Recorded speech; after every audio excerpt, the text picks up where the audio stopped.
गुलबर्गा से आए हुए हैं हमारे दलित लीडर मौजूद नाज़रीन इकराम, नौजवान साथियों और पत्ते पर्दा बैठकर सुनने वाले मेरे सरदार और माँ बहनों,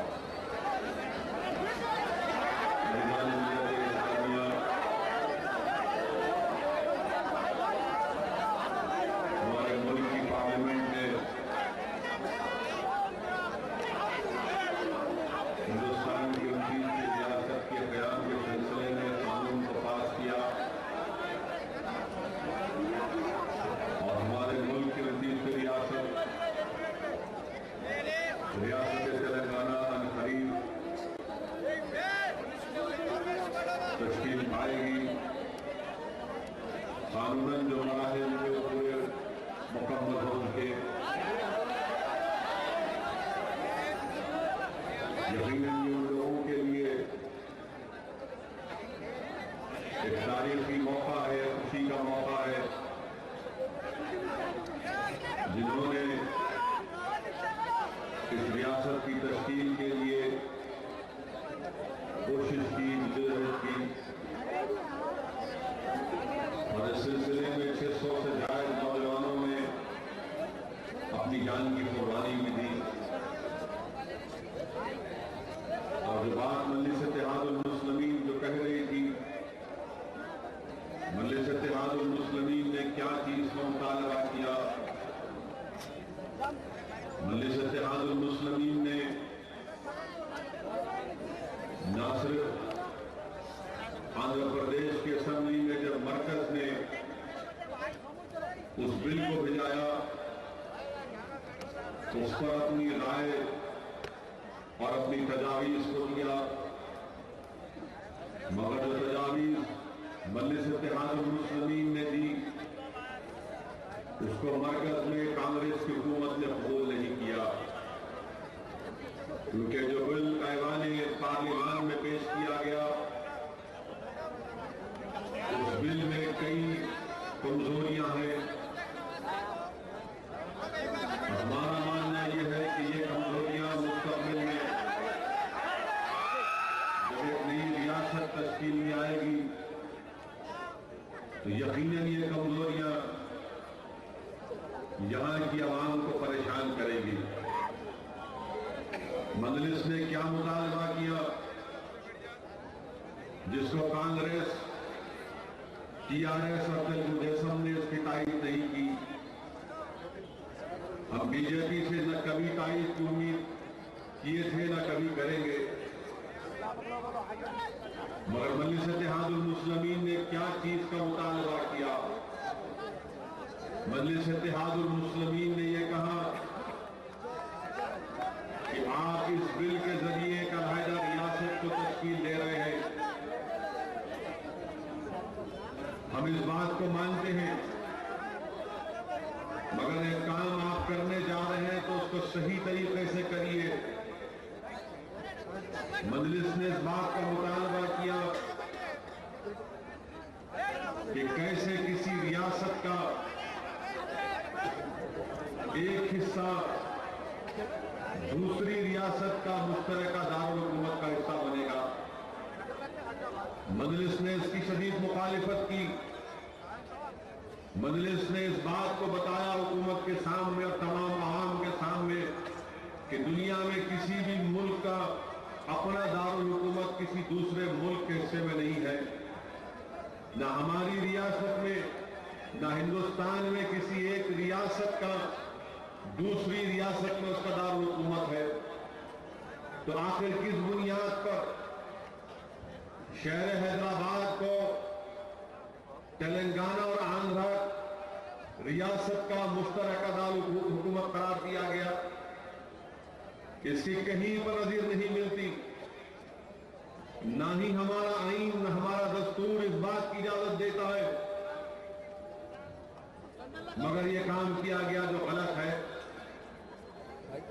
10 साल तक मुश्तरका दारुल हुकूमत, जो लोग तेलंगाना के हुसूल की खुशियां मना रहे हैं, मैं उनसे कहना चाह रहा हूं, याद रखो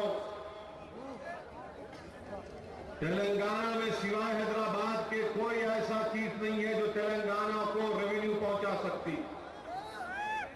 अगर हैदराबाद मजबूत रहेगा तो तेलंगाना मजबूत रहेगा। अगर हैदराबाद कमजोर पड़ेगा तो तेलंगाना तरक्की नहीं करेगा।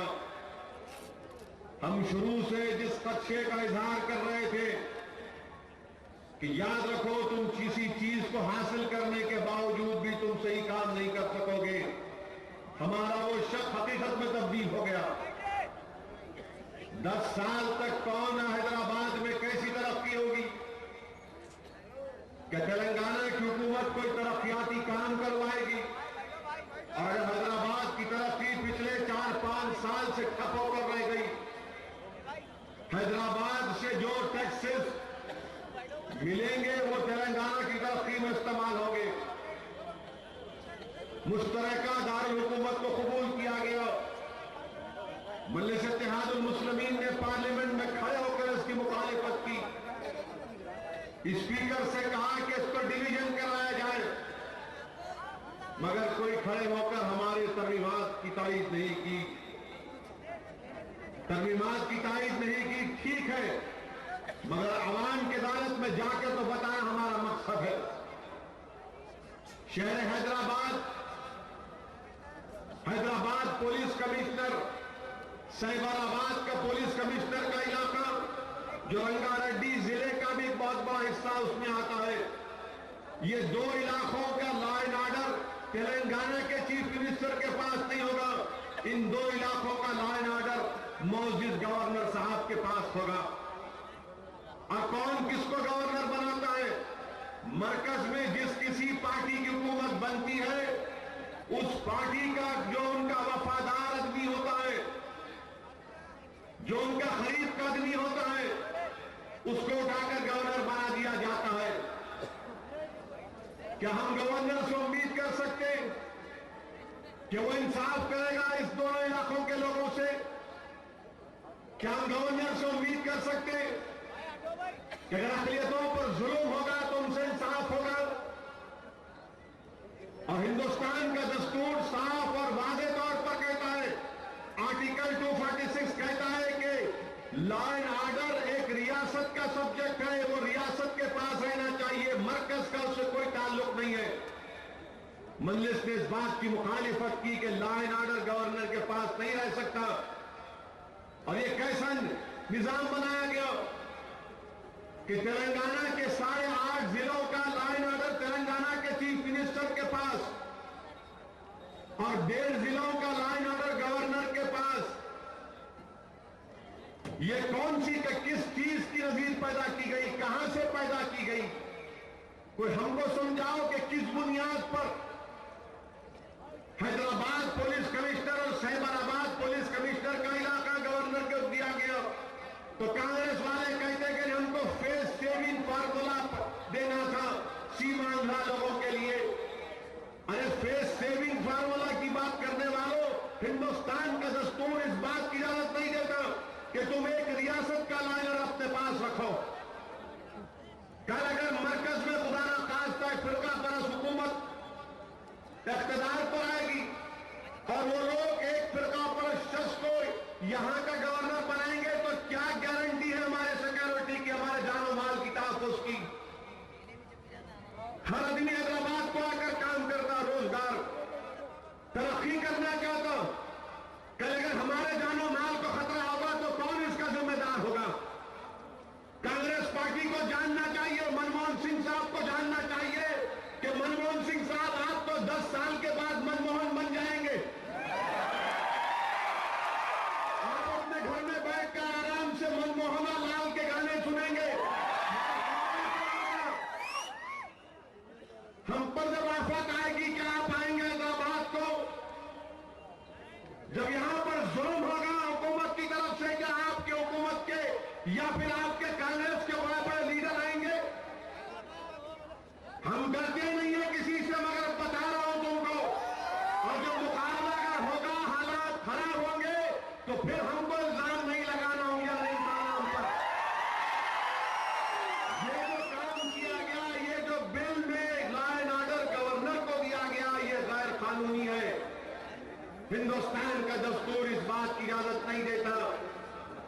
ये गलत काम हुआ, ये अच्छा काम नहीं हुआ। क्यों नहीं तारीफ किए टीआरएस, कांग्रेस, तेलुगु देशम वाले? इनकी खामोशी बड़ी माने खैर है। और फिर हमने क्या कहा कि प्राणहिता चिवल्ला प्रोजेक्ट को नेशनल स्टेटस दिया जाए। जब पोलावरम प्रोजेक्ट को नेशनल स्टेटस मिल सकता है तो प्राणहिता चिवल्ला को क्यों नहीं मिलेगा? कि तेलंगाना की आवाम जानती है कि प्राणहिता चिवल्ला प्रोजेक्ट का इसमें कितना पैसा लगेगा? 30,000 करोड़ के करीब इसमें सर्फ आएगा। कहां तेलंगाना रियासत के पास इतना पैसा होगा? 30,000 करोड़ तो तुमको सिर्फ शहर हैदराबाद से टैक्स के तौर पर मिलेगा। क्या तुम पूरे का पूरा पैसा प्राणहिता चिवल्ला में लगाओगे? ये मजलिस ने कहा कि प्राणहिता चिवल्ला को नेशनल प्रोजेक्ट का स्टेटस मिले, क्योंकि जब प्राणहिता चिवल्ला मुकम्मल होगा तो हमारे तांडूर में, विकाराबाद में, रंगारेड्डी में पानी आएगा तो यहां की लाखों एकड़ जमीन को ज़राअत मिलेगा। क्यों नहीं तारीफ कह रहे हो? खामोश बैठे रहे। प्राणहिता चिवल्ला का प्रोजेक्ट शुरू होगा, मुकम्मल होगा तो शहर हैदराबाद को पानी मिलेगा। जितने रास्ते में जो जिले आएंगे उनको पानी मिलेगा, चाहे करीमनगर हो, चाहे निजामाबाद हो, चाहे जहीराबाद हो। मगर खामोश बैठे रहे। मजलिस इत्तेहादुल मुस्लिमीन ने तरमीमात पेश की कि जो कर्जा है आंध्र प्रदेश का, रियासत का, हुकूमत कह रही है कि आबादी के तनासुब के ऊपर उस कर्जे को बांटा जाएगा। मजलिस ने कहा नहीं, आबादी के तनासुब के ऊपर नहीं।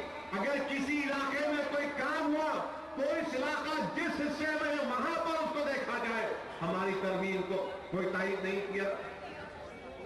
कौन उसका खमियाजा भुगतेगा? तेलंगाना की आवाम इसका खमियाजा भुगतेगी। हमने कहा कि जो लोग दूसरी रियासत के हैं मगर अपना पेंशन हैदराबाद से लेते हैं, इनका पेंशन वहां से मिले जहां से रिटायर हुए, जिस इलाके के हैं। हमारी तरमीम को कबूल नहीं किए, ये बोझ पड़ेगा तेलंगाना के खजाने के ऊपर। मुस्तकबिल में आप देखेंगे ये बातें होगी। मजलिस ने कहा कि तेलंगाना की हाईकोर्ट बनाओ। जब दूसरी रियासत की हाईकोर्ट बन रही है तो तेलंगाना की हाईकोर्ट क्यों नहीं बनाते? कि तेलंगाना के बच्चे, तेलंगाना के वकील सीनियर लॉयर नहीं बनेंगे? कि तेलंगाना के नौजवान होनहार काबिल नौजवान जो आज वकील हैं, क्या वो जज नहीं बनेंगे? कि हमारी जुडिशियल मजिस्ट्रेट चाहे किसी जिले की हो, उस जिले का जज को तेलंगाना का जज बन सकता था, मगर हमारी तजवीज को खामोश बैठ गए। मजलिस ने कहा कि हैदराबाद हाउस दिल्ली का, जिसको उस्मान अली खान ने तामीर करवाया 9 एकड़ पर, आंध्र प्रदेश बनने से पहले मरकजी हुकूमत ने उसको हासिल किया। और उसको हासिल करने के बाद दिल्ली में जहां पर आंध्र प्रदेश भवन बनाया गया और एक खुली जमीन अराजी है वो हमको दी, हैदराबाद स्टेट को दी गई थी। मगर आज वो तमाम का तमाम दूसरी रियासत को चला गया। क्या तेलंगाना के लीडरों के पास कोई जवाब है इसका? क्या यही तुम्हारी लड़ाई थी? तुम इज्जत नफ्स, सेल्फ रिस्पेक्ट की बात करने वालों, तुम्हारी जबान क्यों खामोश हो गई? क्या इसीलिए 650 बच्चों ने अपनी जानें गंवाई? मजलिस ने कहा कि जब तेलंगाना और आंध्र 2 रियासत बनेगी, इन दोनों रियासतों की जबान तेलुगु होगी। जब तेलुगु जबान पर 2 रियासतें तश्कील पा रही है, उर्दू से इंसाफ कौन करेगा? मजलिस ने कहा कि उर्दू को तेलंगाना रियासत में पहली जबान का मौका मिले, तो क्यों नहीं तारीफ की तुम लोगों ने? जिस जबान ने हिंदुस्तान की आजादी में इतना बड़ा अदा किया, क्या उससे इंसाफ नहीं करोगे? 2 तेलुगु जबान बोलने वाले एक साथ नहीं रह सकते। अपना अलग घर बना लिए तो उर्दू बोलने वाले तेलुगु बोलने वालों के साथ कैसा साथ रहेंगे? जब इंसाफ नहीं होगा तो इंसाफ को करना पड़ेगा ना उर्दू जबान से। हमने तरमीम पेश की पार्लियामेंट में कि उर्दू को भी तेलंगाना रियासत में पहली जबान का स्टेटस मिले। ये कॉलेज की बिल्डिंग तुम्हारे सामने तैदुर के लोगों कि यहां पर उर्दू मीडियम के क्लास कराने के लिए कोई टीचर है, लेक्चरर है नहीं है यहां पर। क्यों नहीं है? क्योंकि उर्दू से इंसाफ नहीं किया जाता। हमारी मादरी जबान जरूर है, हम इस पर पढ़ना चाहते। हमारा एक कॉलेज है कानून में, यहां पर टीचर का प्रोफेसर लेक्चरर नहीं है। क्यों नहीं है? कि उर्दू से इंसाफ नहीं हुआ। ये मजलिस ने तजवीज पेश की, हमने कहा कि देखो दो और एक नई रियासत तश्कील पा रही है, मुसलमानों को रिजर्वेशन मिलना चाहिए। आंध्रा के भी मुसलमानों को, तेलंगाना के मुसलमानों को खामोश हो गए, कोई तारीफ नहीं करता। क्या तुम क्या कर रहे हो तुम नहीं जानते। मगर मजलिस ने तरमीमात पेश की ताकि आवाम को मालूम हो जाए, तेलंगाना की आवाम को भी मालूम हो जाए, आंध्रा की आवाम को भी मालूम हो जाए कि जहां पर हमारी जबान का मामला आया, इनकी जबानें पर कुफल लग गया, ताला लग गया। हमारा रिजर्वेशन का मसला आया तो ये लोग खामोश बैठ गए। लॉ एंड ऑर्डर का मसला हैदराबाद का तो खामोश। गवर्नर के पास लॉ एंड ऑर्डर, हैदराबाद मुश्तरका का कैपिटल, हाई कोर्ट नहीं बनाएंगे तेलंगाना की। अब फिर ये क्या मुलाजिमीन से इंसाफ होगा? ये मसाइल पैदा होने वाले हैं, ये हम पहले से बता रहे हैं। और अगर कोई ये समझ रहा है कि अब खामोश बैठ जाएंगे, खामोश नहीं बैठने वाले। 2020 इंशाअल्लाह ताला मजलिस इत्तेहाद उल मुस्लिमीन, ये जो लॉ एंड ऑर्डर गवर्नर के पास रखा गया, इसके खिलाफ हम सुप्रीम कोर्ट को जाएंगे। सुप्रीम कोर्ट हमसे इंसाफ करेगा। हम हरगिज़ इस बात को मानने को तैयार नहीं है कि लॉ एंड ऑर्डर गवर्नर के पास रहे। ये कौन गवर्नर है? ये कहां का गवर्नर है? इसको क्या इख्तियार है? क्या अवाम ने इसको मुंतखब किया? क्या अवाम ने इसको डालकर कामयाब किया? कैसे लॉ एंड ऑर्डर हैदराबाद का, सैबराबाद का गवर्नर के पास होगा? जो यहां के गवर्नर ने लिख कर दिया, मरकजी हुकूमत ने उसको कबूल कर लिया। अगर ये बात है तो क्यों नहीं पूरा तेलंगाना का लॉ एंड ऑर्डर गवर्नर के पास रख दिया जाए? क्यों नहीं करीमनगर का लॉ एंड ऑर्डर गवर्नर के पास हो? क्यों नहीं निजामाबाद में भी सेटलर है, पूरा निजामाबाद जिले का लॉ एंड ऑर्डर गवर्नर के पास? क्यों नहीं कोदाड़ में सेटलर है, निजामाबाद का लॉ एंड ऑर्डर गवर्नर के पास? क्यों नहीं खम्मम में भी सीमांध्रा के लोग हैं, वो लॉ एंड ऑर्डर भी गवर्नर को दे दो। पूरा तेलंगाना के 10 जिलों के लॉ एंड ऑर्डर गवर्नर को दे दो। तो कांग्रेस वालों तुम अपने घर से नहीं निकल सकोगे। मैं जानता हूं तुम में कितनी ताकत है। सैबराबाद का लॉ एंड ऑर्डर गवर्नर के पास, और हम तो बोलते नहीं हो इसी साहब मत करो, आ जाने दो, मिल जाने दो, उसके बाद देखेंगे। अरे क्या तुम भीख मांग के ले रहे हो? क्या तुम भोली पैदा कर ले रहे हो? नहीं, तुमको हक मिलना चाहिए, तुम्हारा मानता हूं, मगर हक कैसे मिल रहा है? क्या तुम किसी के सामने हाथ फैला के बोल रहे हो कि अम्मा दे दो, बाबा दे दो? और किस क्या दे रहे? हिंदुस्तान का दस्तूर जिस बात की इजाजत नहीं देता, वो गलत काम करके दिया जा रहा है। इसका नुकसान खमियाजा उठाना पड़ेगा तेलंगाना की आवाम को। इस बिल में बहुत से कमजोरियां हैं और मजलिस इत्तेहाद उल मुस्लिमीन उन तमाम चीजों से आवाम के सामने रखेगी और मुकाबला करेगी।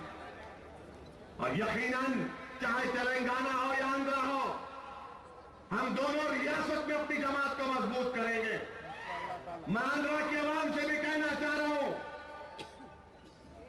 मैं करनूल के मेरे भाई और बहनों से कहना चाह रहा हूं, अदौली के मेरे भाई और बहनों से कहना चाह रहा हूं, हिंदूपुर अनंतपुर के मेरे भाई और बहनों से कहना चाह रहा हूं, नेल्लूर के मेरे गयूर नौजवानों से कहना चाह रहा हूं, कल्पा की सरजमीन में बसने वाले कलमा को भाइयों से कहना चाह रहा हूं, चित्तूर की जमीन पर रहने वाले मेरे भाइयों से कहना चाह रहा हूं, गुंटूर, विजयवाड़ा और श्रीकाकुलम के गांव में बसने वालों से कहना चाह रहा हूं,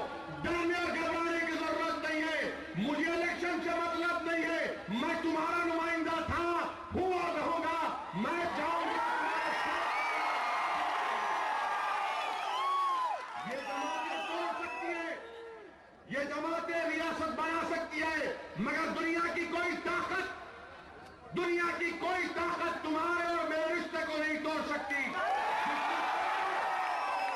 जिस रिश्ते को अल्लाह ने अपने हाथों से बनाया, जिस रिश्ते को रब्बुल आलमीन ने जोड़ दिया, वो कलमे की ताकत पे बुनियाद पर रिश्ता बना है।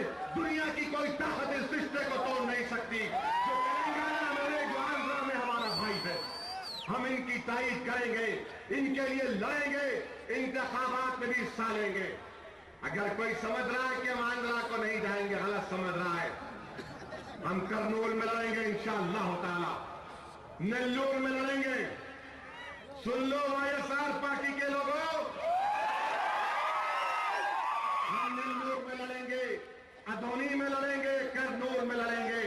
हम मजलिस महापरती और मजलिस को मजबूत करेंगे। अब तो तेलंगाना आपने बनाया, अब तेलंगाना के हर दुक्कड़ चौक पर मुकाबला होगा, हर जगह मुकाबला होगा इंशाअल्लाह ताला। और तेलंगाना को बनाने के बाद बीजेपी के मुंह में पानी आ रहा है। बीजेपी के लीडर पार्लियामेंट में बोल रहे कि मैं चिन्नम्मा हूं। कांग्रेस वाले बोल रहे हमारी अम्मा ने दिया, बीजेपी वाले बोल रहे चिन्नम्मा ने दिया। अरे मेरे भाई, हम कहां गए फिर? अब मैं क्या हूं, क्या बताऊं, कैसे बताऊं? आवामी जलसे में नहीं बता सकता, आप तक छोड़ रहा हूं। बीजेपी समझ रही है कि हाँ हमको मिल गया और हम यहां पर लड्डू खाएंगे। अजीजान मिल्लत, यकीनन ये बात मेरी सही है कि अलहदा रियासत में बीजेपी मजबूत हो सकती है, बीजेपी मजबूत हो सकती है। मैं शुरू से कह रहा हूं इस बात को, लोग मेरी बात के यकीन नहीं कर रहे थे। अब क्या हो रहा है आप देखेंगे। मेरी एक एक बात को याद रखो, मेरी एक एक बात को याद रखो आप, कि क्या टीआरएस पार्टी मुस्तकबिल में मजबूत रहेगी? जबकि तेलंगाना हासिल हो गया, ये गुलामियों का एक ही 1 पॉइंट फार्मूला था, तेलंगाना का हासिल करना। जब तेलंगाना हासिल हो गया तो क्या टीआरएस अपनी अलहदा शराब को बरकरार रखेगी? ये इनके लिए चैलेंज है। ये इनको जवाब देना है कि क्या वो अपनी जमानत को जिंदा रखेंगे या फिर वो जाकर मिल जाएंगे कांग्रेस पार्टी के साथ। क्या तेलुगु देशम तेलंगाना में अपने अलहदा शराब को बरकरार रखेगी? ये जवाब देना पड़ेगा तेलुगु देशम के सरबराह को। मेरा मानना यह है कि इनका मुस्तकबिल नहीं है तेलंगाना में। मैं गलत साबित होने के लिए तैयार हूं, मैं खुश रहूंगा अगर मैं गलत साबित हुआ। और ये तमाम के तमाम तेलुगु देशम पार्टी के ताल्लुक से बोलेंगे, ये आंध्रा वालों की पार्टी है तेलंगाना में, इसकी यहां पर क्या जरूरत है? तुम अपनी साइकिल को वहां पर लेके चले जाओ, यहां पर मत चलाओ। तो किसको फायदा होगा? जब टीआरएस का गुलाब गुलाब नहीं रहेगा, जब तेलुगु देशम का पीला रंग नहीं रहेगा, ये तमाम के तमाम गेरुआ रंग में रंग जाएंगे। इसीलिए कह रहा हूं कि अपनी जमात से वाबस्ता हो। सेकुलरिज्म की लड़ाई है ये।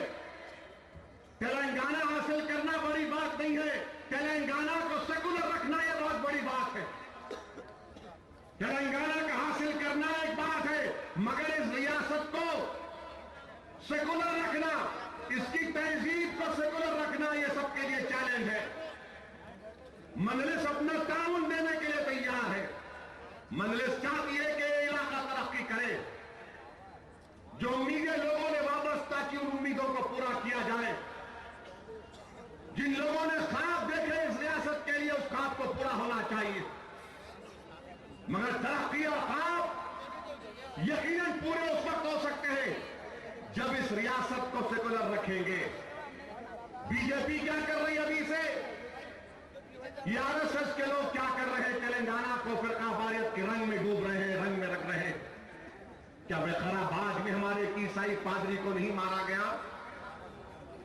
हमारे ईसाई क्रिश्चियन पेस्टर को मारा गया। कहां थे तेलुगु देशम, टीआरएस, कांग्रेस वाले? अगर हम तांडूर में जुलूस निकाल लिए बगैर परमिशन के तो हमको गिरफ्तार कर लिया जाता।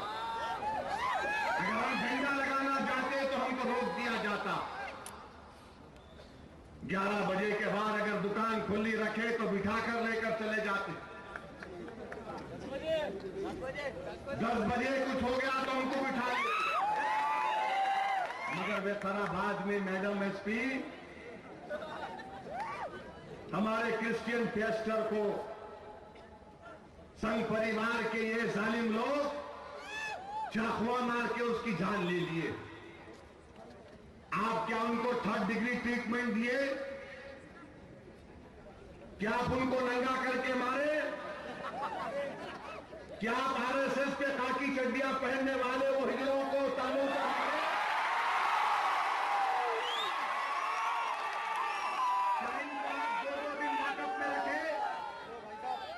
उन पर कौन सा केस लगाए मैडम एसपी? आप बताइए हमको। हम जानना चाहते हैं कि आपने क्या किया। क्या आपने पुलिस रिमांड लिया? नहीं लिया पुलिस रिमांड आपने। गिरफ्तार करे, ले जाकर छोड़ दिए जेल में। क्या 90 दिन के अंदर चार्जशीट डाली जाएगी मैडम? क्या इनको सजा दिलाएंगे मैडम आप? क्या इनको 10 साल की सजा होगी? एक आदमी की जान ले लिए।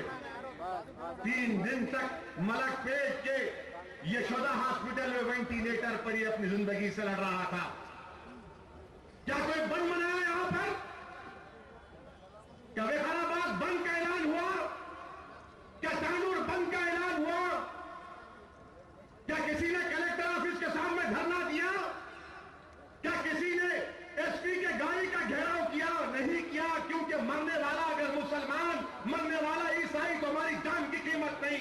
तुम्हारे जान की कीमत और हमारे जान की कीमत नहीं। ये इंसाफ पसंद नहीं है, ये इंसाफ नहीं है, ये नाइंसाफी है, ये जुल्म है। कैसा उसको मारा गया? यही मजलिस जब कहती है तो पसंद नहीं आता। 1 साल पुराना ऑर्डर, अब्दुल हादी को तांडूर से शहर बदर करने का 2012 का ऑर्डर 2013 में इंप्लीमेंट कर रहे। मैं एसपी साहिबा से बात किया मैडम से,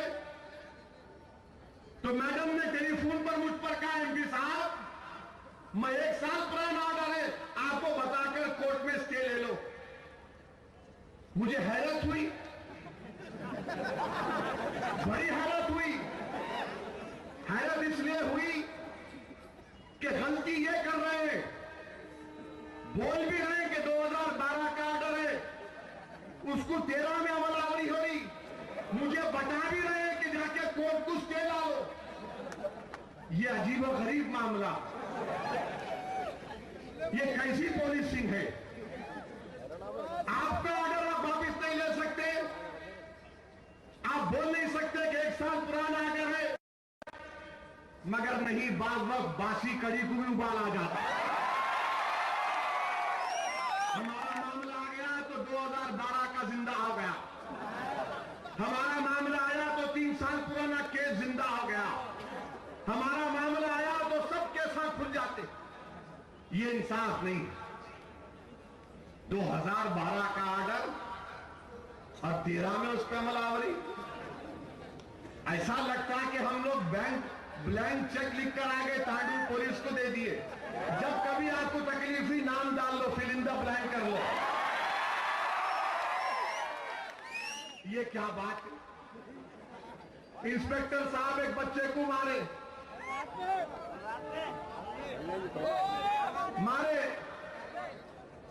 मारने के बाद मैं एसपी साहिबा से पूछा, मैडम देखो, आप मेरे को बोले, मैं आपको बोल रहा हूं मारे।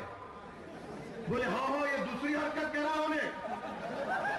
ये भी मेरे लिए इंकशाफ था कि पहले भी गलती करे, नहीं मालूम था, उन्होंने खुद बोले दूसरी बार गलती करा, मैं क्या करूं?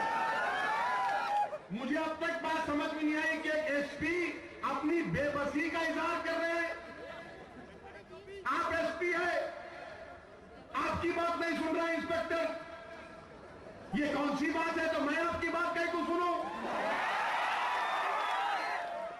जब आपके मातहत एक आदमी काम करने वाला आपकी बात नहीं सुन रहा तो आवाम क्यों सुनेगी बात आपकी? मारा उन्हें, मारा नहीं मारा? क्या एक्शन लिए बताओ आप? अभी भी नौकरी पे है नहीं है? ये है देखो इंसाफ। अच्छा, हम ठहर के अगर उसको घूरते तो क्या करता उन्हें? अगर धरना देते तो क्या करते? हम पे केस बुक हो जाता। उन्होंने मारे तो कुछ नहीं। याद रखो पुलिस वालों, तुम आसमान से नहीं गिरे, तुम्हारे जिस्म को पर नहीं लगे हैं, तुम्हारे सर में से सींग नहीं निकल रहा। तुम भी इंसान, मैं भी इंसान, तुम भी हिंदुस्तान के शहरी, मैं भी हिंदुस्तान का शहरी। तुम्हारे लिए भी कानून बराबर, मेरे लिए भी कानून बराबर। तुम्हारा काम कानून का पासो लिहाज रखना। अगर तुम कानून की धज्जियां उड़ाओगे तो फिर याद रखो हर बच्चा तुम्हारी इज्जत नहीं करेगा। अपनी इज्जत रखना है तो अच्छे ऑफिसरों को लेकर आओ, और अच्छे ऑफिसरों की कमी आई है, बहुत अच्छे ऑफिसर हैं, लेकर आओ। अच्छे लोगों को रखो, हम ताउन करने को तैयार। हम चाहते कि अमन हो। और तेलंगाना जब बन गया तो ये खाकी चड्डियां पहन के लट फिराने वाले मर्द समझ रहे अपने आप को। ये आरएसएस, ये बजरंग दल, ये समझ रहे कि मोदी का गाना बजेगा तेलंगाना में। तेलंगाना में नहीं, हिंदुस्तान में नहीं, कोई बाजा नहीं बजेगा, कोई किसी का नाच गाना नहीं होगा। हिंदुस्तान एक सेकुलर मुल्क था, है और इंशाअल्लाह रहेगा। हिंदुस्तान हमारा मुल्क है। हिंदुस्तान जिसके लिए आप और हमने अपनी जानों की अजीम कुर्बानी दी। हमने अपनी जानों की कुर्बानी इसलिए नहीं दी कि वो गुजरात के खातिर आकर हिंदुस्तान की वज़ारत उज़्मा की कुर्सी पर बैठ जाए।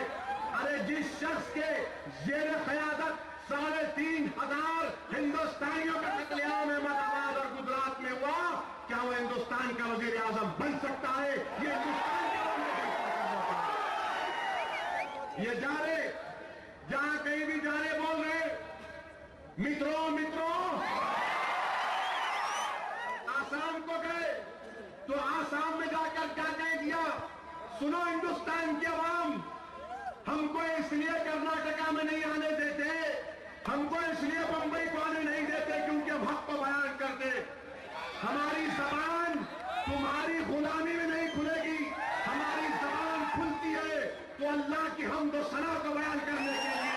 हमारी जबान चलती है तो नबी की गुलामी में चलती है। हमारी जबान इन लोगों की गुलामी में ना कभी चली, ना इंशाअल्लाह ना कभी खुलेगी। क्या हुआ? नरेंद्र मोदी आसाम गए, आसाम जाकर क्या कहा कि जो बांग्लादेश से हिंदू आए इनको हिंदुस्तान का शहरी बना दो। ठीक है, बना दो। जो बांग्लादेश से अगर बिलफर्ज मान लिया जाए कि बांग्लादेश से अगर मुसलमान आए तो मोदी बोले नहीं, इनको निकालो। हिंदू है तो रख लो, मुसलमान है तो निकालो। ये डेवलपमेंट है आपका? ये डेवलपमेंट है आपका? तुम पैगाम ये दे रहे हो नरेंद्र मोदी कि हिंदुस्तान में जितने मुसलमान हैं तुम उन पर शक कर रहे हो ये बयान देकर। अगर आसाम में कोई मुसलमान रहता है तो हिंदुस्तान का बाइज्जत शहरी है। बंबई में अगर कोई मुसलमान रहता है तो इस मुल्क का बाइज्जत शहरी है। कोई तैमूर का गयूर नौजवान हो तो वो भी हिंदुस्तान का बाइज्जत शहरी है। मगर मोदी कहता है कि नहीं, जो बांग्लादेश से आए हिंदू भाई उनको रख लो। जो बांग्लादेश से मुसलमान अगर आए, जो नहीं आए तो बोलते नहीं, इनको निकाल दो। ये कौन सा है? ये डेवलपमेंट की बात करने वालों, तुम्हारे जहन का फितूर तुम्हारी जबान पे आ गया। तुम्हारी जहन में जो जहर है हमारे ताल्लुक से, वो तुम्हारी जबान ने बयान कर दिया। जो तुम्हारे जहन में, तुम्हारी सोच और फिक्र में जो कुछ भी है, वो तुम्हारी जबान ने बयान कर दिया। तुम जिस तंजीम से वाबस्ता हो, उस तंजीम की आइडियोलॉजी नफरत नफरत नफरत की बुनियाद पर बनी हुई है। ये महात्मा गांधी को कत्ल करने वाले, ये बाबरी मस्जिद को शहीद करने वाले, ये अहमदाबाद की सरजमीन को हमारे खून से लाल करने वाले, डेवलपमेंट की जबान में बात करना ये तुमको जेबा नहीं देता। तुम क्या है? ये है तुम लोग। सरदार पटेल का नाम लेने वालों, क्या तुम जानते कि सरदार पटेल ने आरएसएस के ऊपर बैन लगाया था? मगर नहीं, सरदार पटेल, वीर सावरकर को हीरो मानने वालों, अब्दुल गफूर नूरानी की किताब इस बात की गवाह है कि सावरकर मुलविस था महात्मा गांधी के कत्ल में। मगर यही एनडीए जब पावर में थी तो पार्लियामेंट के सेंट्रल हॉल में महात्मा गांधी की तस्वीर के सामने सावरकर की फोटो लगा। और ये वो सावरकर अंग्रेजों उसको जेल में डाले तो माफीनामा लिख के दिए थे, माफीनामा। और जब हमको जेल में डाले तो हमने माफीनामा नहीं दिया, हमने अंग्रेजों को माफीनामा नहीं दिया। हमारे सामने हमारे बच्चों के सरों को बहादुर शाह जफर के सामने उनके नौजवान बच्चों के सरों को पेश किया गया तो बहादुर शाह जफर ने कहा कि अल्हम्दुलिल्लाह। ये सावरकर तुम्हारा हीरो जो माफीनामा लिख के दिए। सुब्रमण्यम स्वामी को तुम पार्टी में लिए, क्या सुब्रमण्यम स्वामी ने मोरारजी भाई देसाई को जो वजीर आजम थे लिखकर नहीं दिया था कि अटल बिहारी वाजपेयी ने आगरा की कोर्ट में अंग्रेजों से माफीनामा दाखिल किया था? आज ये काम इनका। मेरे अजीज दोस्तों, ये बीजेपी का चेहरा। और जब बीजेपी की बात कर रहे हैं तो कांग्रेस कहां पीछे? हमारे गुलबर्गा से लोग आए हुए हैं, सेलम से आए हुए हैं, कर्नाटका के दूर दराज के इलाकों से आए हुए हैं। हम कर्नाटका नहीं आ सकते? क्यों गुलबर्गा नहीं आ सकते? क्यों बीदर नहीं आ सकते? क्यों उमनाबाद नहीं आ सकते? न इनू नहीं आना। अगर इनू आए तो फिर हमारी दुकान की रौनक कम हो जाएगी। हम नहीं आना। तुम जा सकते, तुम्हारे लीडर जा सकते। अरे मैं आऊंगा गुलबर्गा इंशाअल्लाह ताला, मैं उमनाबाद को आऊंगा इंशाअल्लाह ताला, मैं बिदर को आऊंगा और आऊंगा तो हमारे दलित भाई के साथ इंशाअल्लाह ताला बैठूंगा। और सुन लो मल्लिकार्जुन खड़गे साहब, धर्म सिंह, सुन लो तुम ठाकुर, सुन लो मेरी बात को। मैं आऊंगा और तुम्हारे खिलाफ बोलूंगा इंशाअल्लाह। हिंदुस्तान की जमहूरियत मुझे इजाजत देती है कि तुम्हारे खिलाफ बोलो। अगर तुम ये कह रहे हो कि हम नहीं आ सकते तो फिर कोई नहीं आना गुलबर्गा को। अगर मैं नहीं आ सकता तो कोई उमनाबाद को नहीं आ सकता। अगर मैं हिंदुस्तान का शहरी हो तो मुझे आने की इजाजत मिलनी चाहिए। एसपी साहब लेटर भी जाइए लोग लेकर, आप नहीं आना। क्या हुआ भाई, क्या करें हम? किसका ना खा के ना पी के, मगर आप नहीं आना। कितना रोकेंगे आप हमको? इलेक्शन कोड ऑफ कंडक्ट आएगा तो क्या करेंगे आप? क्या करेंगे आप रोक सकते मेरे को? अब तो कांग्रेस को खुश करने के लिए रोक लिए, वो हुमनाबाद के एमएलए को खुश करने के लिए रोक लिए। जब इलेक्शन कोड ऑफ कंडक्ट आएगा तो रोकेंगे आप मेरे को? और अगर मैं खड़ा हो गया वहां पर तो आपका क्या असर हो गया सोचिए ना आप। सुरंगल में क्या होगा, गुलबर्गा में क्या होगा,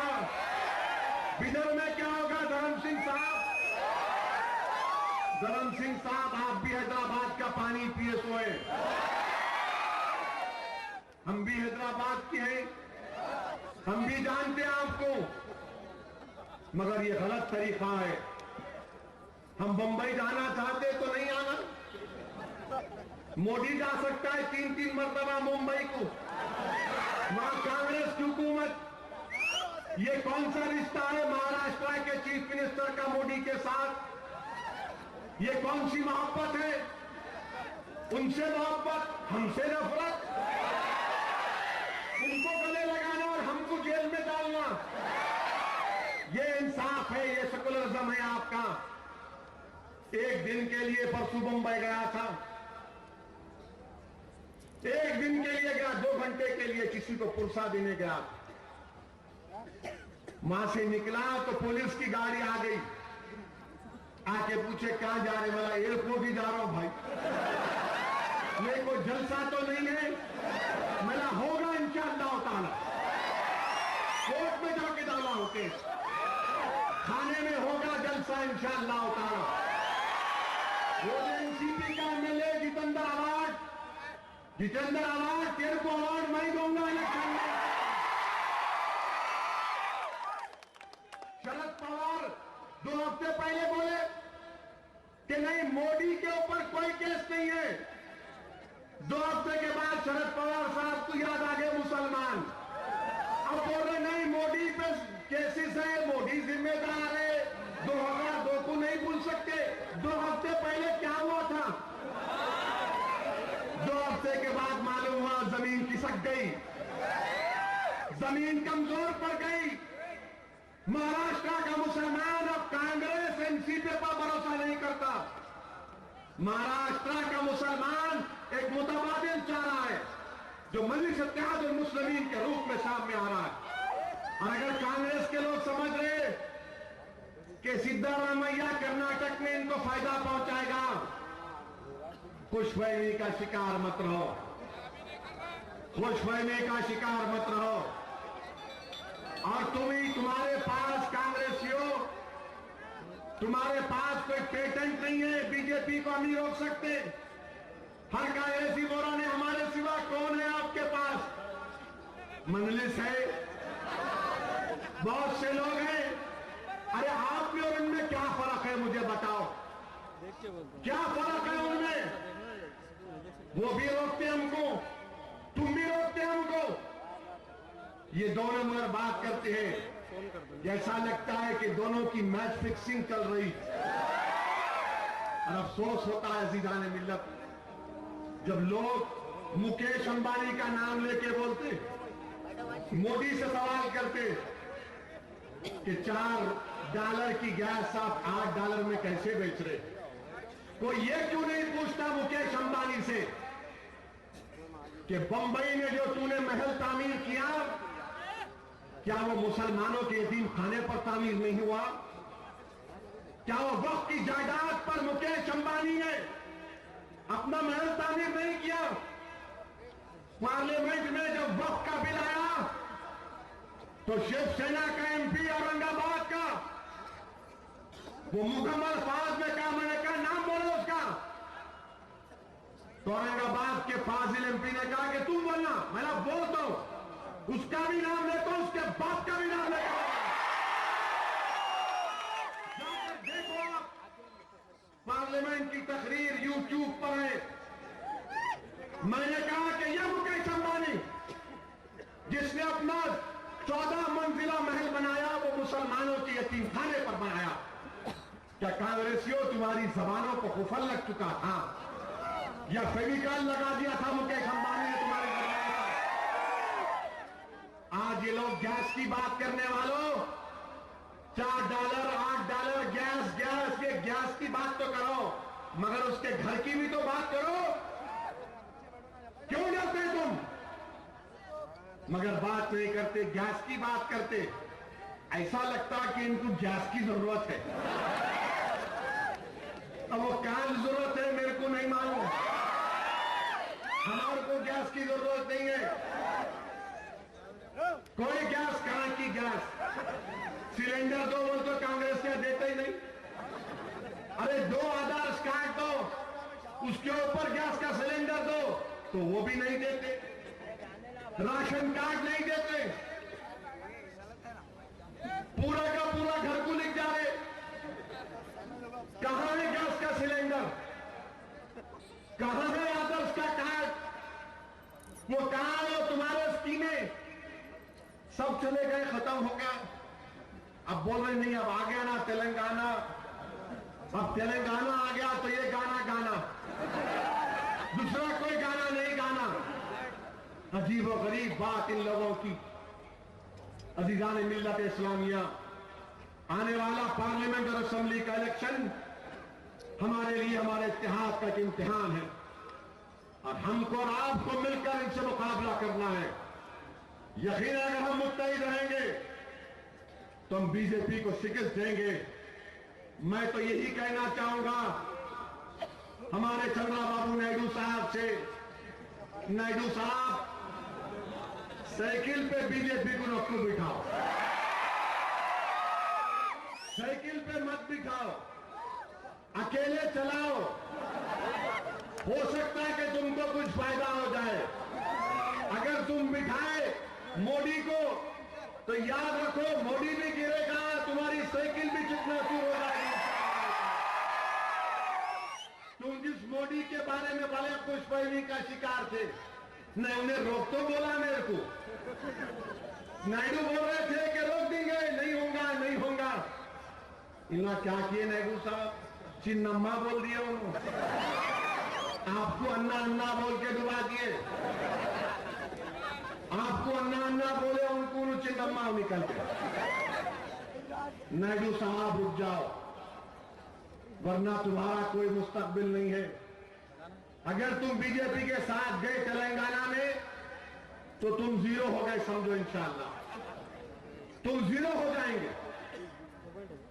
अगर तांडूर से महेंद्र साहब लड़ेंगे और बीजेपी के साथ जाएंगे तो जीरो, हम आपका साथ नहीं दे सकते। मगर अगर कोई नारायण राव साहब बोलेंगे मैं उनका साथ नहीं, तो मैं तो हूं ना, मैं आपका भी नहीं देते। क्या करते हैं आप? क्या आप दोनों ठेका लेके बैठे हुए हैं? एक बार मैं, एक बार तुम, एक बार मैं, एक बार तुम। क्या म्यूजिकल चेयर है? 5 साल तुम बैठना, 5 साल इन्हों बैठना, फिर मैं कहां बैठूं? मेरी बैठने की जगह क्या है? तो बोलेंगे ना हमारे पैर कने बैठ, नहीं बैठेंगे तुम्हारे पैर पे, तुम्हारे सर पे बैठ के बैठ बनाएंगे। कहां है हमारे तरक्याती काम? एमपी साहब बन गए, एमपी साहब कहां है? वही रोड, पुरानी रोडे, कहां है तरक्याती काम? कहां है तांडूर के अतराफ के गांव में, कहां है डेवलपमेंट? विशालाबाद के तरफ कोई डेवलपमेंट कहां है? किधर गया पैसा, ये बताओ। जो लोग निकल कर वोट डाले एमपी साहब आपको, आप उनके वोटों के बदौलत कामयाब हुए।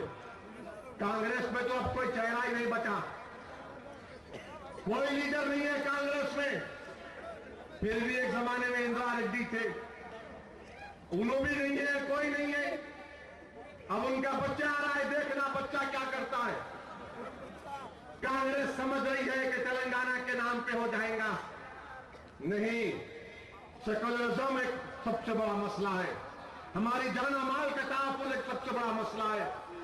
और क्या हमको वादा किया गया था 12% रिजर्वेशन देंगे, लाओ ना 12%, बताओ 12% कहां से निकालेंगे, किधर से निकालेंगे बताओ। तो वादा किया गया मुसलमानों से उसको पूरा करना पड़ेगा। और मजलिस इत्तेहाद और मुस्लिमीन खामोश नहीं बैठने वाली है। इंशाअल्लाह ताला मुकाबला करेंगे इन लोगों का। तेलंगाना की तरक्की का प्रोग्राम बनाओ। आखिर क्यों विकाराबाद के आगे तरक्की रुक गई? क्यों नहीं वो तरक्की निरंतरगिरी हिल तक आती? क्यों नहीं डेवलपमेंट वो कॉलेजेस तांडूर को आते? शहर हैदराबाद से बमुश्किल 100 किलोमीटर से दूर क्यों नहीं यहां पर डेवलपमेंट करते? क्यों नहीं एक प्लान को बनाया जाता कि कैसे तांडूर में यहां पर गरीबी का खात्मा किया जाए? क्यों नहीं वो तांडूर में फ्लाईओवर को डाला जाता? क्या हम नहीं चाहते डेवलपमेंट? क्या हम नहीं चाहते कि हमारे इस कॉलेज में उर्दू टीचर आए? क्या हम नहीं चाहते कि पूरे रंगारेड्डी में हमारे जो उर्दू स्कूल है वहां पर उर्दू टीचरों की जगह खाली है, उसको पूरा किया जाए। कि तेलंगाना की डेवलपमेंट की जब बात कर रहे हैं, इन चीजों को शामिल करो। मजलिस इत्तेहाद और मुस्लिमीन इन चीजों को लेकर आगे बढ़ेगी। और मैं आपसे वादा कर रहा हूं अजीज दोस्तों कि डरने और घबराने की बात नहीं है। नौजवानों, हरगिज मत डरो, ना डर को थोड़ी देर के लिए तुम्हारे करीब आने दो।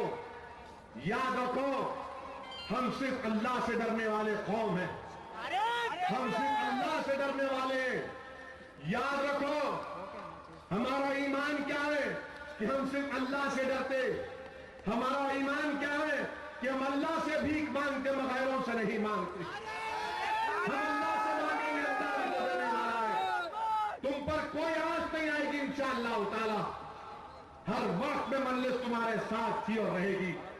जब गुजरात की जेलों में हमारे बच्चों को डाला गया, तो वही नरेंद्र मोदी की जेलों में हमने जाकर बच्चों की हिम्मतों को बुलंद किया, कानूनी इमदाद पहुंचाई, उन बच्चों को जेलों से निकाला। तो क्या हम तांजूर में हमारे बच्चों पर कुछ होगा तो खामोश बैठेंगे? अरे जब मोदी को पानी पिला किया है तो इन्हों क्यों नहीं?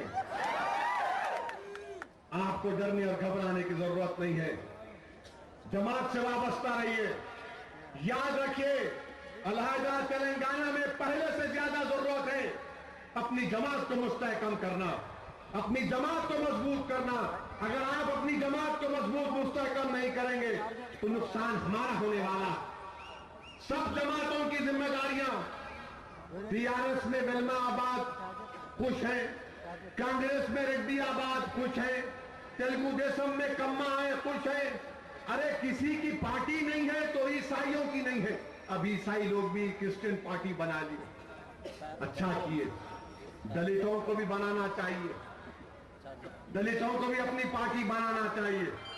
जिस तरह उत्तर प्रदेश में मायावती ने अपनी पार्टी बनाई, उस तरह यहां पर भी बननी चाहिए। ये फिरका परस्ती करने वाले लोग हैं ये। हम जब बात करते हैं दलित, मुसलमान, ईसाई की, तो इनको तकलीफ हो जाती। ये बोलते देखो फिरका परस्ती की बात कर रहे हैं। हम फिरका परस्ती की बात नहीं कर रहे हैं।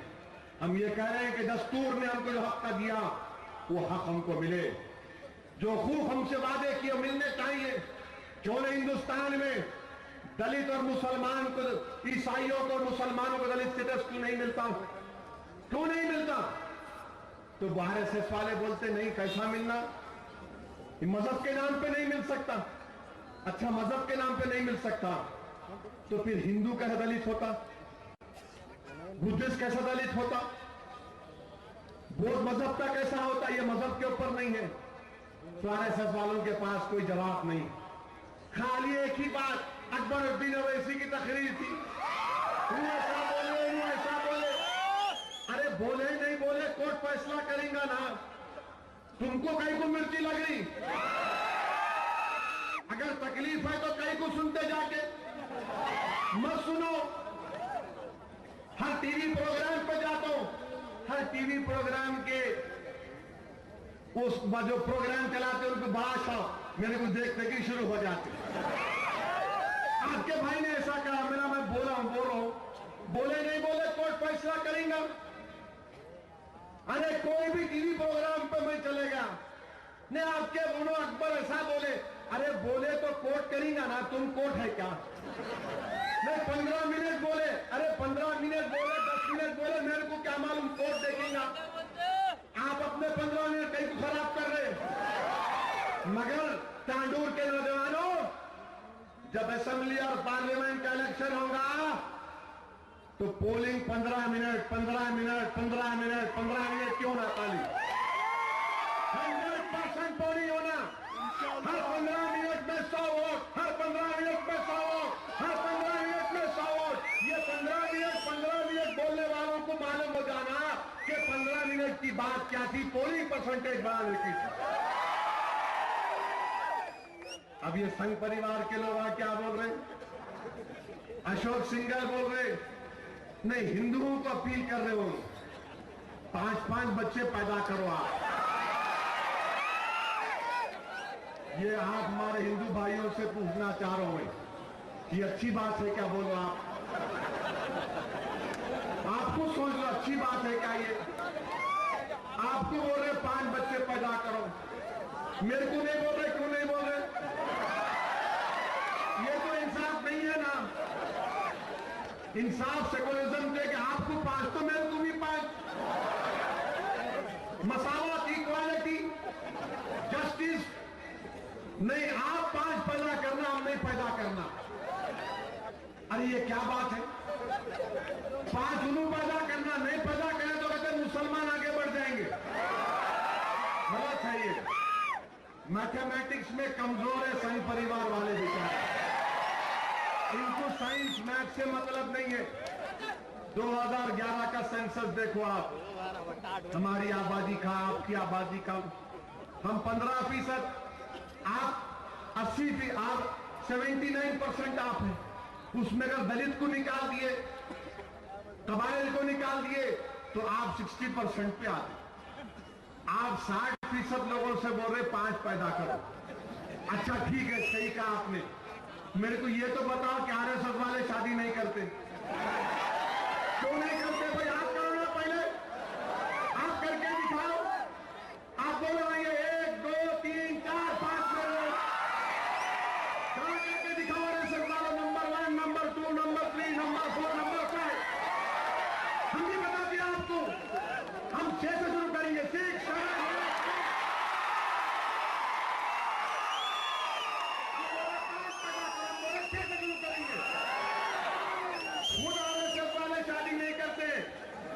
कोई भी नहीं करते, करते ही नहीं, कसम खाते हैं नो, मैं शादी नहीं करूंगा।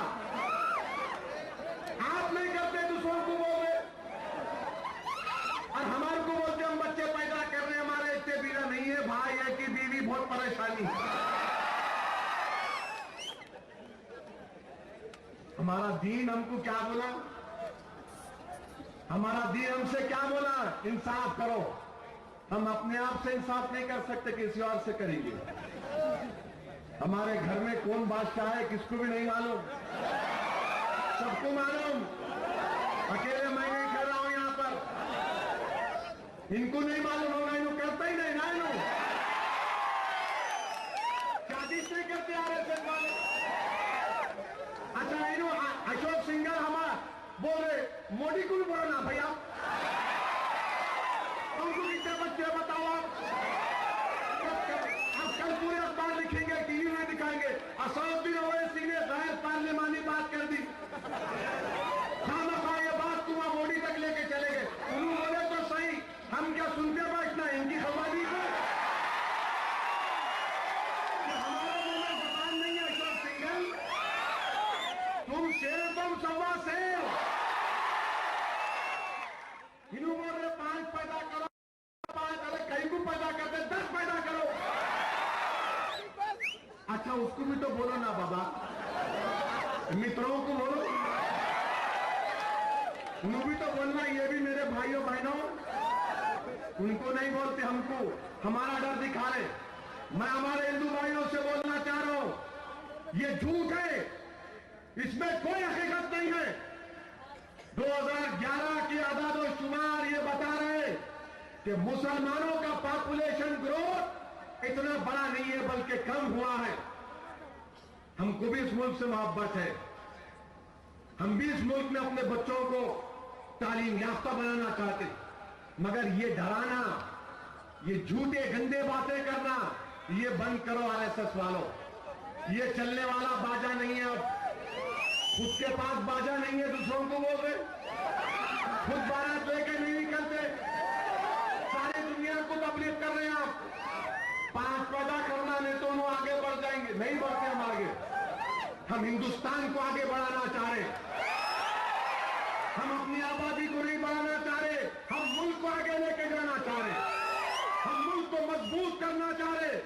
हमारा मुल्क हिंदुस्तान दुनिया का 5वां ताकतवर मुल्क बने, ये हमारी गुजारिश है, ये हमारा ख्वाब है, ये हमारी कोशिश है। मगर इनको खाली हमारे पीछे पड़े हुए, ऐसा दिखता है इसको मार के छोड़ दिया, हमारे पीछे बहुत दूसरा कोई काम काज नहीं आता इन लोगों को। सुबह से लेकर शाम तक ये बात, और वो मुलायम सिंह, नाम तो मुलायम मगर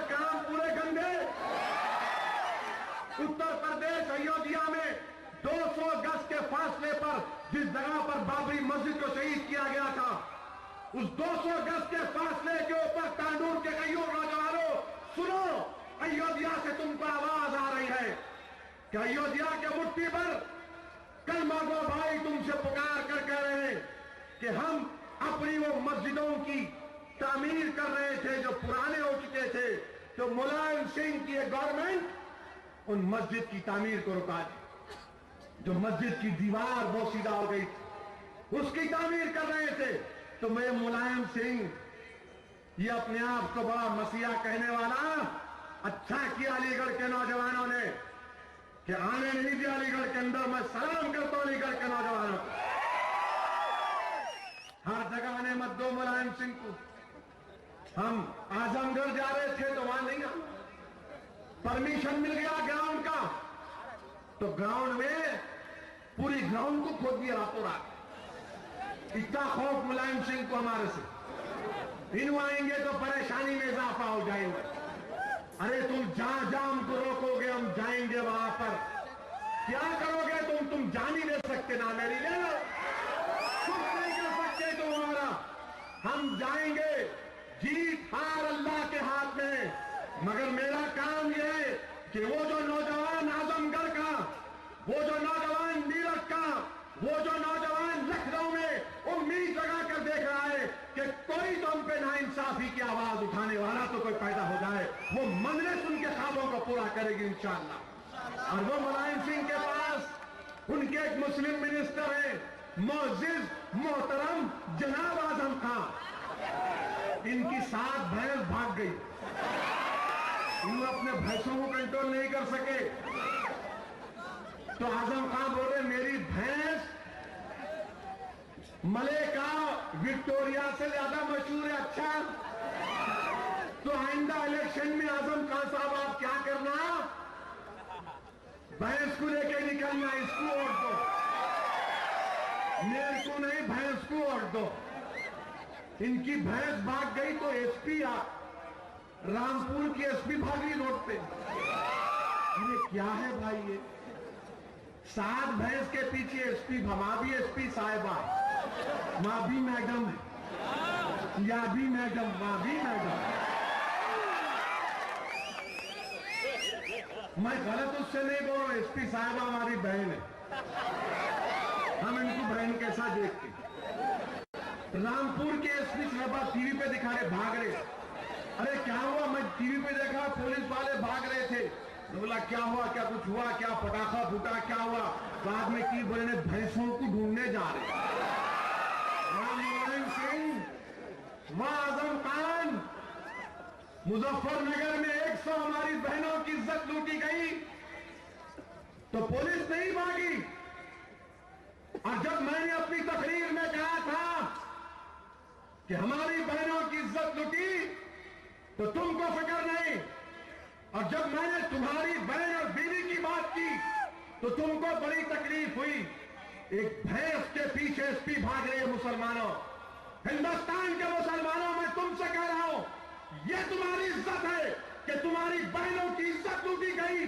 पुलिस नहीं भागती चोरों के खिलाफ, उनको पकड़ने के लिए। किसी मिनिस्टर की भैंस चोरी हो गई तो पुलिस भाग रही। क्यों भाग रही हिंदुस्तान के मुसलमानों? इसलिए कि तुम्हारे पास आवाज नहीं, तुम्हारे पास ताकत नहीं। तुम्हारे पास ताकत है मगर तुमको अपनी ताकत का अंदाजा नहीं। जिस दिन तुमको अपनी ताकत का अंदाजा हो जाएगा, जिस दिन तुमको अपनी अहमियत का अंदाजा हो जाएगा, हिंदुस्तान के गरीबों मुसलमानों, तुम्हारी अहमियत यह है कि तुम्हारा मुकाम, अल्लाह के रसूल सल्लल्लाहु अलैहि वसल्लम ने फरमाया कि मेरी उम्मत की अजमत काबतुल्लाह से बढ़कर,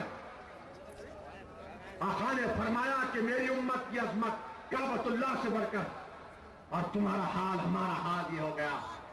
क्या सोचती होगी, थोड़ी देर के लिए सोचो तांडूर के नौजवानों, क्या सोचती है, सोचो तांडूर के नौजवानों। वो बहनें जिनको 4-4, 5-5 दिन रोककर उनकी इज्तिमाई इज्जत लूटी गई, जिनको मुजफ्फरनगर की खेतों में नंगा भगाया गया, वो बहनें क्या सोचती होंगी कि एक भैंस के लिए एसपी भाग रही। जब मेरी इज्जत के तार लूटे जा रहे थे तो कोई मेरी मदद को नहीं आया। ये तुम्हारा इंसाफ मुलायम सिंह, तुमको बड़ी कीमत चुकाना पड़ेगा इंशाअल्लाह ताला। उत्तर प्रदेश की आवाम चाहे हिंदू हो या मुसलमान हो, वो जवाब देगी तुम्हारी हुकूमत की नाहिली के ऊपर। ये हमारा हाल हो चुका कि हम लुट रहे पिट रहे मगर हमको होश नहीं आता। नौजवानों, अपने सफों में एक शऊर को बेदार करो।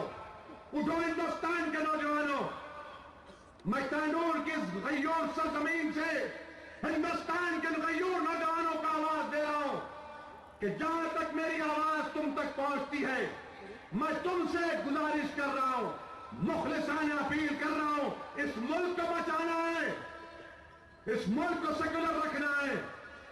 वरना ये मुलायम सिंह, ये बीजेपी, ये कांग्रेस, इनमें इतनी ताकत नहीं है कि मुल्क को सेकुलर रख सके। उठो, अपने मुल्क को बचा लो। आज तुम्हारे सामने कोई जालिम है गुजरात का, तो कोई उत्तर प्रदेश का जालिम है। हर जगह ये लोग हैं, इनको को खिलाने। नौजवानों, अपनी जमात को मजबूत करो, अपने इत्तेहाद को मजबूत करो। डरने और घबराने की जरूरत नहीं है। हरगिज़ डर को अपने करीब आने मत दो। हम रसूलुल्लाह सल्लल्लाहु अलैहि वसल्लम की उम्मत, यही हमारे लिए तुर्रे इम्तियाज है, यही हमारे लिए तुर्रे इम्तियाज है, ये हमारे लिए बहुत बड़ा एजाज है, ये हमारे लिए ऑनर है। ये मुल्क हमारा है, ये मुल्क हमारा है। ये आसाम के मुसलमानों का मुल्क। आसाम का मुसलमान बांग्लादेशी नहीं है, हिंदुस्तानी है। ये उनका भी मुल्क है। इस मुल्क को बचाना है। इस मुल्क को बचाने के लिए आओ, अपनी जमात मजलिस इत्तेहाद और मुस्लिमीन का साथ दो और मजलिस को मजबूत करो। वाखिर दावाना अल्हम्दुलिल्लाह रब्बिल आलमीन।